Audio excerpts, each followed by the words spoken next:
Part C of Pop-Up Windows Color Computer 3. Quick review. We did the basic loader, the basic one. We did the stub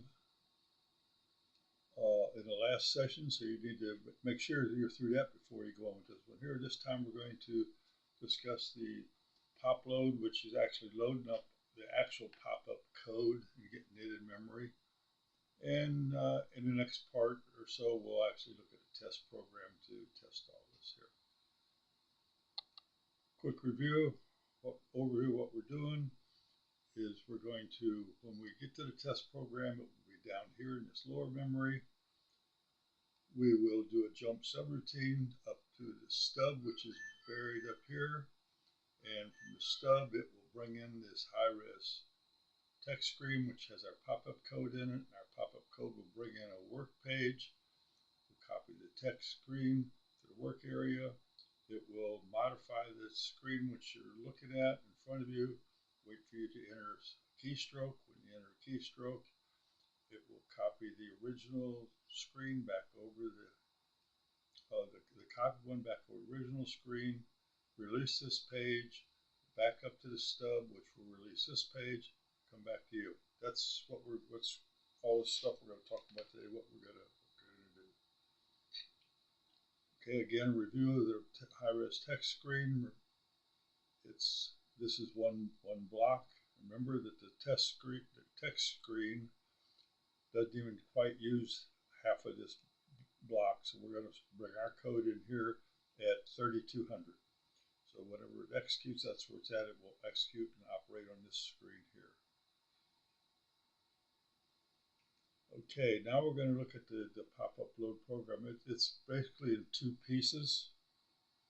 A very small part down here at E00, and the main code is going to come in at 3200. What we need to do is get that code into this other block. So we're going to execute this code down here. It will bring in this high-res text screen here at 4000 to 5FFF.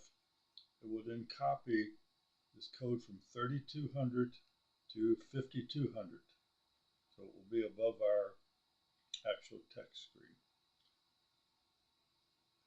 Which means when we bring the text screen back in later on when it's running, we'll bring it in down here at this FA1. And that means the code, instead of being a 5200, will be 3200. The stub program will do a jump to 3200 and execute the code there. So that's what we're going to be looking at right now. If we get here, bring up the code. Okay, here's our pop load program. It's got a lot of stuff you could read. Again, we're using the common include, the pop-up version, kind of stuff you've seen before. We've got some equates here we need to do. The hold area, the work page, the pop-up page we call it, always is going to be at 4000. Our normal screen when we bring it in is at 2000. Some things here, because this works with 80 character screens or 40 character screens. We've got screen length. If you're 80 characters, this is what the screen length is. If you're 40, this is the screen length is going to be in there. And again, if it's an 80 character, 40 character, we need to know that before we get it here. Begins here, it just doesn't jump over this here, the little storage area for the page. We're going to get the high-res screen, and we're going to bring it in here in FFA2, which is at 4000. And we're going to get the program size, which we'll go down to the end, which is calculated during the assembly time. And that's shown down here. It's 157 bytes long. This small program is our actual pop-up code, pretty small. So if we go back up here, we're going to do this copy for that length from 3200 to 5200, as we showed before. We're just going to go through this loop, copy our code, and restore that page and go back to basic. Okay, remember this is doing the load. This isn't actually doing pop-ups. This is getting ready to do it. At the same time, we're going to load up our our color palette. You know, in other programs, we've done that inside of our actual program. We did a for I equals 1 to 16 loop. Here we're just going to load them because we're working with a palette that's fixed for these pop-ups. It's like our other one, but it's right here. We're just going to load it at that time. Now, here's our actual code at 3200. Okay, there's some notes you can read here, but we just talked about. First thing we're going to do is going to branch the start. We got some things in here. We need to have some work area. We got our column, our row, our server area for our MM register, the ending address of the screen, the number of characters on the screen as an 80 or 40 character screen. Okay, enter here with register X pointing to a pop-up table, which we'll discuss what that is in a little bit, and register B will have the attribute, which is, you know, the background, foreground colors and that. And you're going to see lots of words in here about pop-in. Don't worry about that. We're going to do that in the next session in D. Okay, but this is something we'll talk about that in another time.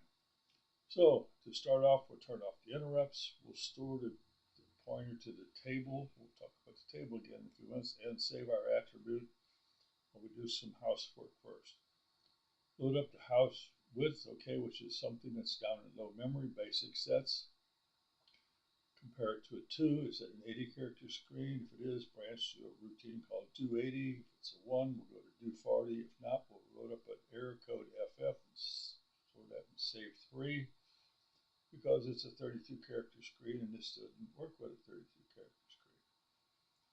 All right, we'll get to do 80. We're going to take the number of characters per screen. We're going to save that in our length. We're going to load up D with the screen address, which is, again, remember 2000.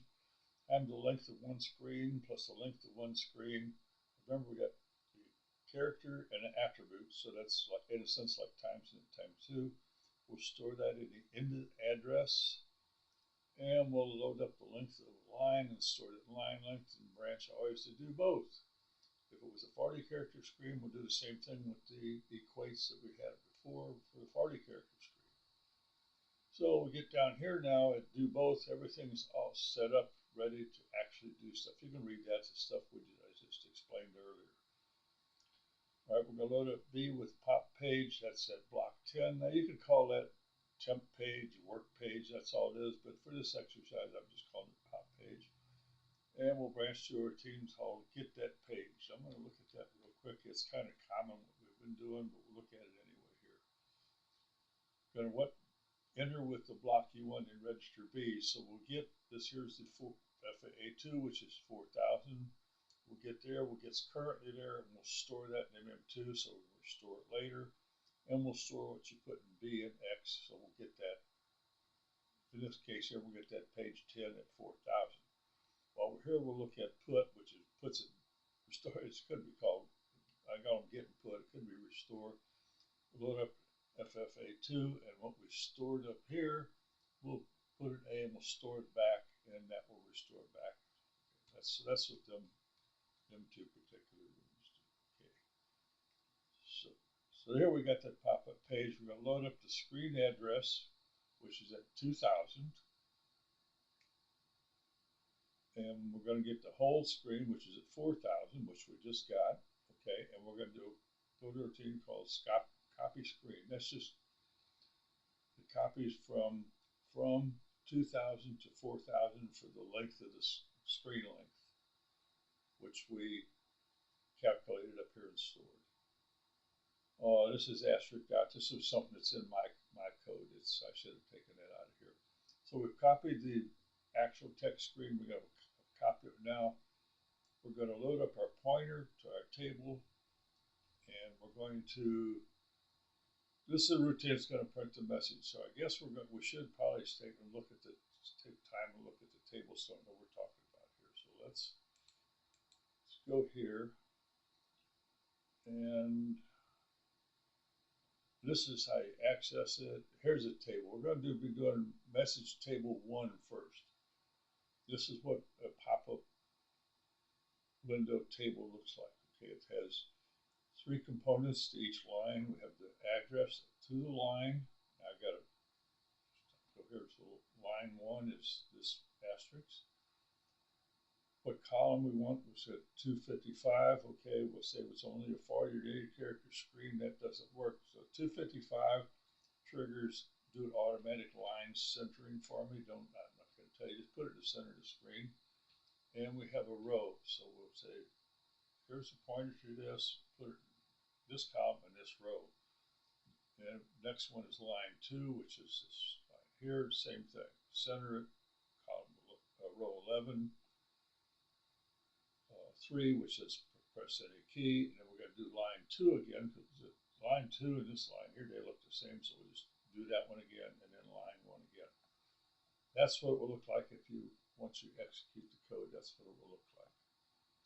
All right, here's how you get to doing that. You load up, if in a test program, you load up the address of message table 1. Say I want that to be white foreground, red background, and jump subgroup into do pop. Okay.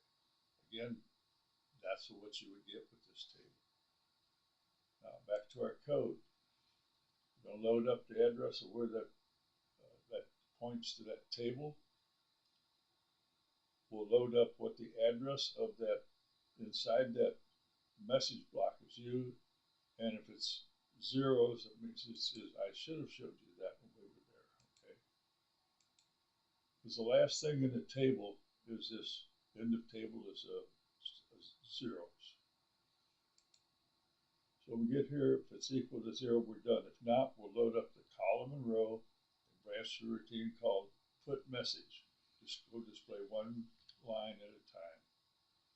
So we go down here and find put message on a screen. Come in with column and row and the message. Enter with 255 or FF in register A is the center on screen. Note, there's no error checking. Long message or columns greater than 80. So if you have to have a null terminated line, okay, if not, it will just kind of wander through memory till it finds one. Or if you put a column in there greater than 80, or if you're a 40 character screen greater than that, you'll find it during your testing because that error checking is not done in here. Excuse me. Message beginning with $0 is custom attributes. We'll talk about that later in this session here. We'll talk about that later. For now, we're going to ignore that. Here's our actual put message. We're going to store D, which is still in column, so we're storing the column and row at this time. Is this a center on screen? Yes or no? Well, in our test here, we're doing it. Yes, it is. But if it was not, we'd branch down here, no centering. So we'll save our X, which is a pointer to our message. We'll load B, which points to the actual message inside there. We'll compare it to that special attribute. Well, it's not, so we'll go to center loop. We'll increment A. Well, what is that going to do for us? Okay, up here, A had FF. We increment it, that'll put us back to 0. And all we're doing here is doing a C program as a string line. Okay, we're going to load B. We're pointing to our message, so that message we're talking about here, the first one was all asterisk. So load B is it's not equal. Keep going, and we'll increment A. We're going to count each one of them asterisks, okay, in there until we get to the end of that null terminated, that 0. Drop down here, we'll divide that by 2. What that gives us, okay, let's assume that there was 12 asterisks. We divide it by 2, that means there's 6. So if we was the printer, we'd have 6 of them on one side of one half of the screen, and 6 on the other half of the screen. So, okay, so we'll save that 6. We'll load up the line length. Okay, remember we determined this at the beginning. It was at 40 or 80. So we'll load that. Let's assume it's 80.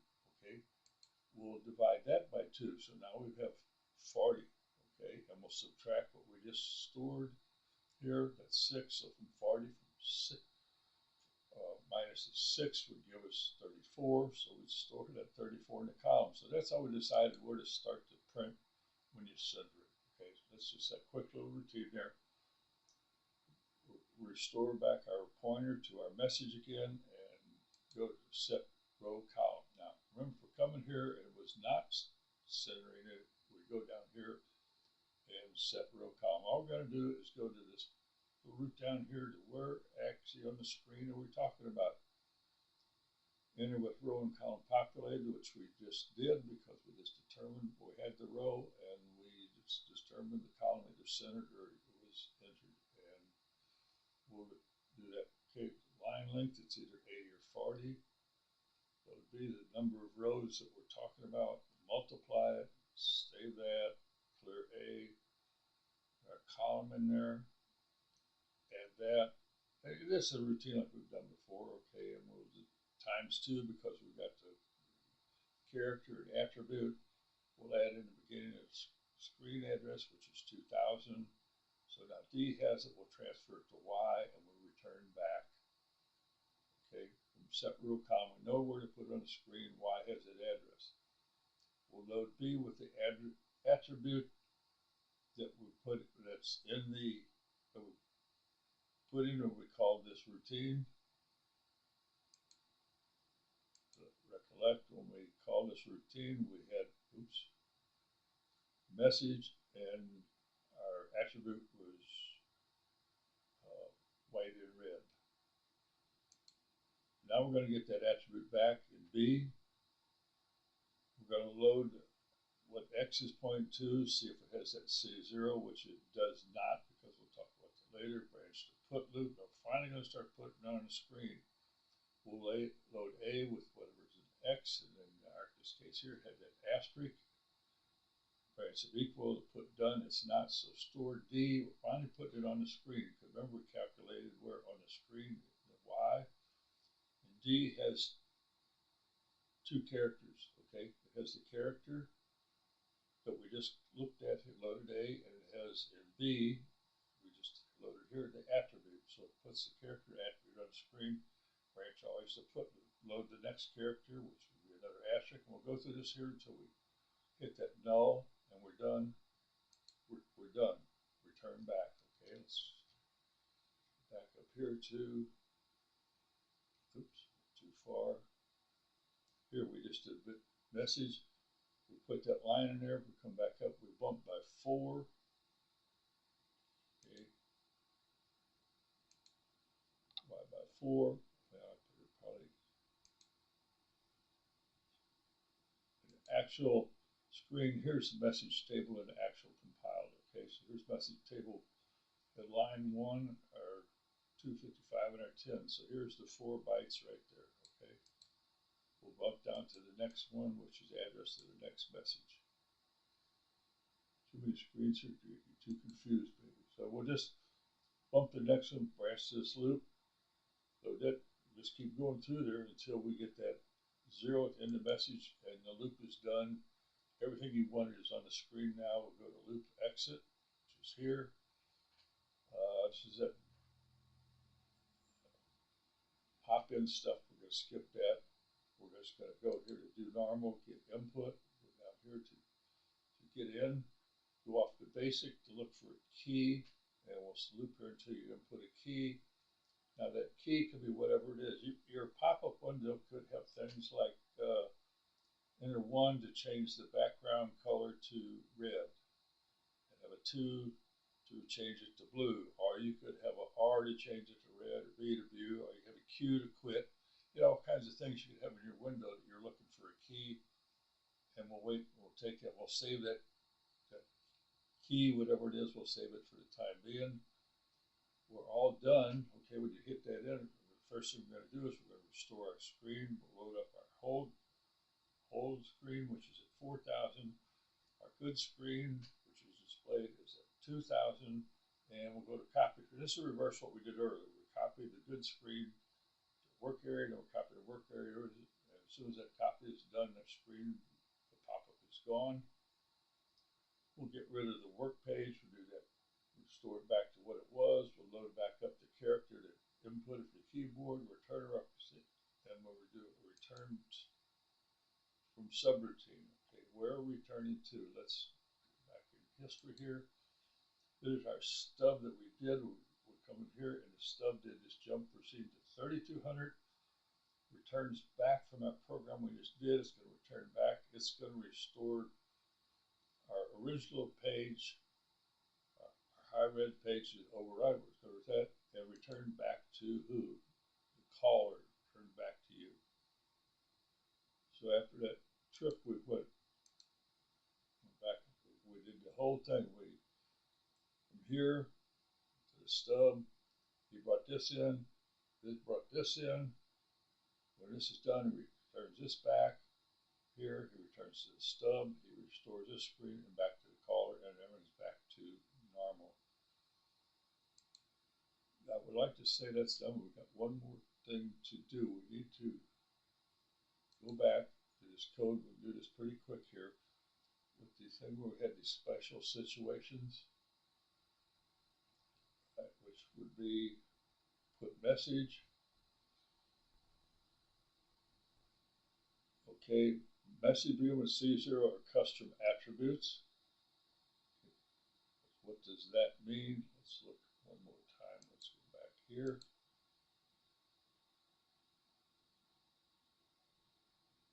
All right, message table 2. This one has a custom one we're going to go through. Okay, we're going to use the same things we had last time. We're going to use the same line 1. We're going to use the same line 2. We're going to put it in line 2 again. Then we're going to put it in line 4, 2, and 1. So we need to look at what 4 is a custom. Let's go back and look at 4. Has that C0, says use foreground white, background of orange with the blinking cursor, and the message is going to say thank you. So we'll have a blinking thank you message. Okay, which will look something like that whenever we get done. Okay, that's what we're going to do. Quickly here, we come down in again the same path we took before, plus the message. Here it says, is this a temporary? Yes or no. It says yes it is. So we're going to skip over that C0 and that actual attribute code so we can do correct our centering. Okay, so we just have to skip over that. That's all it does. Do our set rows the same because we've got all that calculated. Then we come down in here, load up our attribute. We'll load up whatever our message is pointing to. And is it a C0? Yes, it is. So we're going to here. We're going to take that new attribute, which was the white and orange, I believe I said, okay. And the blank code, we're going to load that into B. We're going to skip over all that C0XX and put our stuff on the screen. When we store D, we'll be putting on the character A, and B at this time here will contain that new attribute. That's it. Then you'll get that pop-up that has that blank in it. So hopefully it's, well, probably confusing, but now, okay, next time we'll look at that get in, but right now we're going to go to, finally, and look what all this stuff does. Find the actual, there we go. I'm going to run pop load, which is going to, one loads the stub and loads the other program into the screen. And that was, well, let's list that. Okay, I think we looked at this before. Okay, it's loaded the stub and the load program, executed E00, which copied that up. Now we're going to load in our test program. And we'll execute it. Okay, it gives us that pop, press it in a key message. There's the other one where it does the, get this cursor out of the way, it does the thank you. And there's another test one where it's blinking the whole message. So again, it's centered on a screen. Here's one that's not centered on a screen. You can look at these messages in the code because it has, I think, column 4 as opposed to automatically center it. And this is that pop-in. We will not do nothing here. We'll do that next time. Now we'll do this, go to width 40, and we'll do the same exact code. We'll execute it. And there it's centered it on a 40 character screen. Again, centered on 40 character screen. again, and on column 4 on a 40 character screen, and we have this one here. We'll put something, and I think finally I'm going to say